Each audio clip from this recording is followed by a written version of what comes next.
ఓం నమస్తే అస్తు భగవన్ విశ్వేశ్వరాయ మహాదేవాయ త్రయంబకాయ త్రిగుణాత్మకాయ త్రికాగ్నికాలాయ కాలాగ్నిరుద్రాయ నీలకంఠాయ మృత్యుంజయాయ సర్వేశ్వరాయ శ్రీమన్మహాదేవాయ నమః.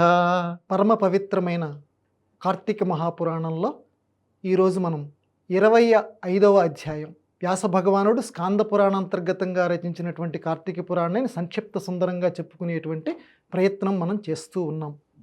ఈ 25వ అధ్యాయంలో క్రితం అధ్యాయంలో ఉన్నటువంటి కథని వ్యాస భగవానుడు కొనసాగిస్తున్నాడు అని వశిష్ఠ మహర్షి జనక మహారాజుకి చెప్తున్నాడు.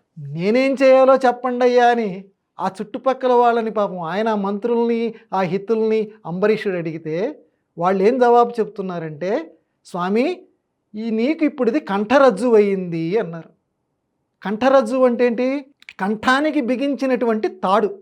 తాడేపల్లి రాఘవనారాయణ శాస్త్రి గారు అని చెప్పి గుంటూరు జిల్లా చందోలు శాస్త్రి గారు అంటారు. ఆయన ఒకసారి, ఎందుకంటే మనం నదీ ప్రస్తావన చేసుకోవాలి కార్తీక మాసంలో, ఆ గంగానదికి ఒకసారి కాశీలో ఉన్న గంగానదికి వెళ్ళారు.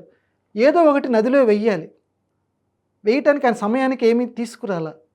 పక్కన ఉన్నటువంటి భార్య శ్రీదేవి, నల్లపూసలు ఉన్నాయి, ఏదో ఒకటి అమ్మకి ఇవ్వాలి కదా మనం గంగానదికి, గంగమ్మకి నల్లపూసలు ఇచ్చేయండి. భర్త చెప్పినటువంటి మాటని ఆవిడ శిరసా వహించింది. ఆ నల్లపూసల్ని గంగలో వదిలేసింది. అరే ఇది వదిలేయచ్చా, చేయకూడదు, భర్త చెప్పాడు అంతే, వదిలేసేసింది. మళ్ళీ ఈయన దేవతార్చనకు కూర్చుంటే అమ్మవారు ఈయన మనోనేత్రంలో సాక్షాత్కరించారు.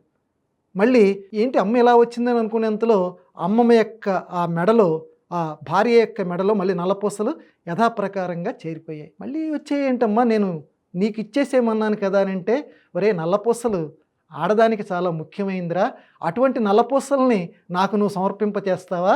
అందువల్ల మళ్ళీ మీ ఆవిడ దగ్గరికి నేనే తిరిగి పంపించేశాను. ఇది యథార్థంగా జరిగినటువంటి కథ అండి. ఆవిడ మెడలోకి నల్లపూసలు మళ్ళీ యథాప్రకారంగా వస్తే మరి ఏదో ఒకటి నేను ఇవ్వాలి కదా అంటే, నాయన ఏదో ఒకటి ఇద్దుగానే మళ్ళీ నాలో వచ్చి స్నానం చేసి కాస్త పసుపు కుంకుమ నాలో వేసేనాయన, అప్పుడు నాకు నువ్వు తిరిగి ఇచ్చేసినట్టుగా అవుతుందని చెప్పి గంగమ్మ ఆ మనోనేత్రంలో రాఘవనారాయణ శాస్త్రి గారికి సాక్షాత్కరించి చెప్పింది. ఇదిగో ఇలాంటి సమస్యలు వస్తుంటాయి ఆధ్యాత్మిక రంగంలో ఉన్నటువంటి వాళ్ళకి. అంబరీషుడికి రావా?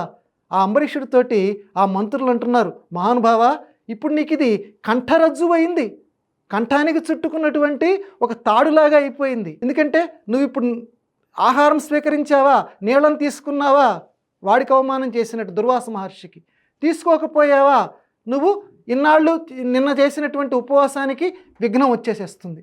కాబట్టి ఏమి చెయ్యాలి అనేటువంటిది నువ్వే తేల్చుకో.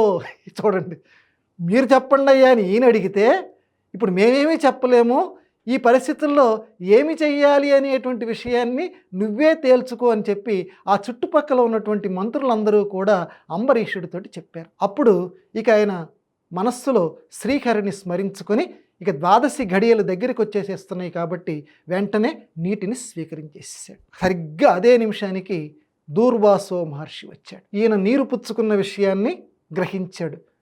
ఏమిరా, ఎంత ఒళ్ళు కొవ్వెక్కిందా నీకు, ఇంతటి వాడిని నేనుండంగా 12 తిథులు వస్తున్నాయని చెప్పి వెంటనే నువ్వు పారణ చేస్తావా? చూడు నేను ఇప్పుడు ఏం చేస్తానో అని ఈ అంబరీషుణ్ణి చంపటానికి ఒక రాక్షసిని ప్రయోగించబోయాడు. వెంటనే ఈయన పాపం దైవధ్యానమే, దిక్కులేని వారికి దేవుడే దిక్కు. ఆ విష్ణుమూర్తిని అలా ధ్యానం చేసుకుంటూ కూర్చున్నాడు.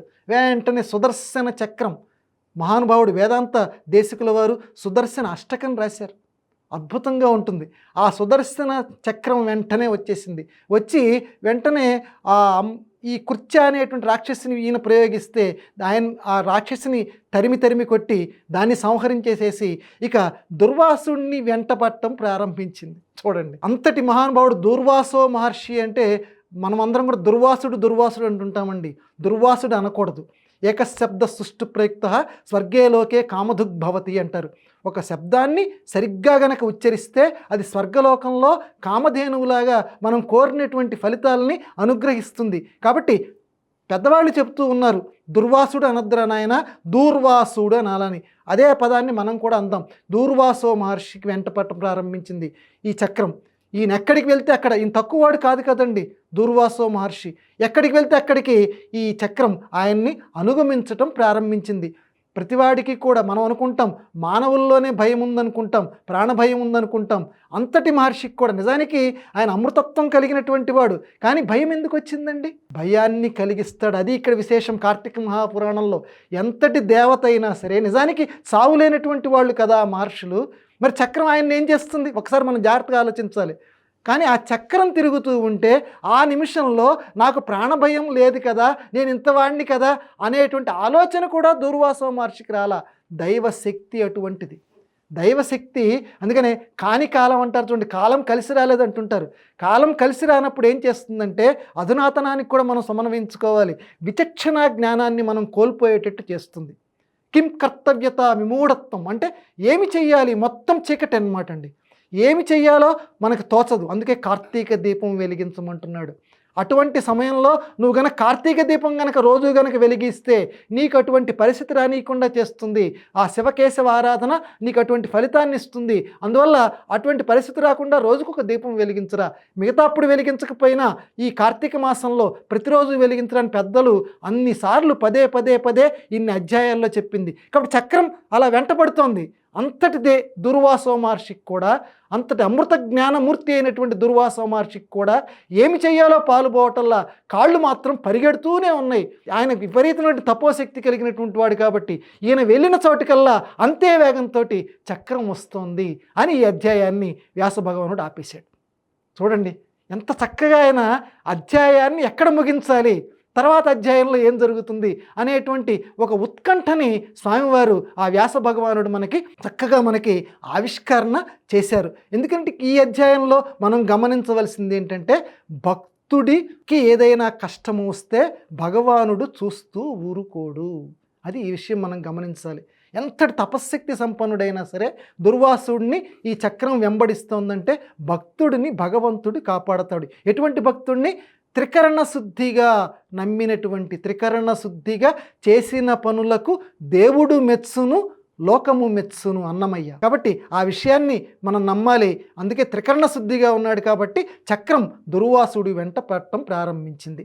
ఆ మిగతా అధ్యాయాన్ని వచ్చే భాగంలో మనం ఆవిష్కరణ చేసుకుందాం. చంద్రాననార్థ దేహాయ చంద్రాంశు సితమూర్తయే చంద్రార్కానల నేత్రాయ చంద్రార్ధ శిరసే నమః.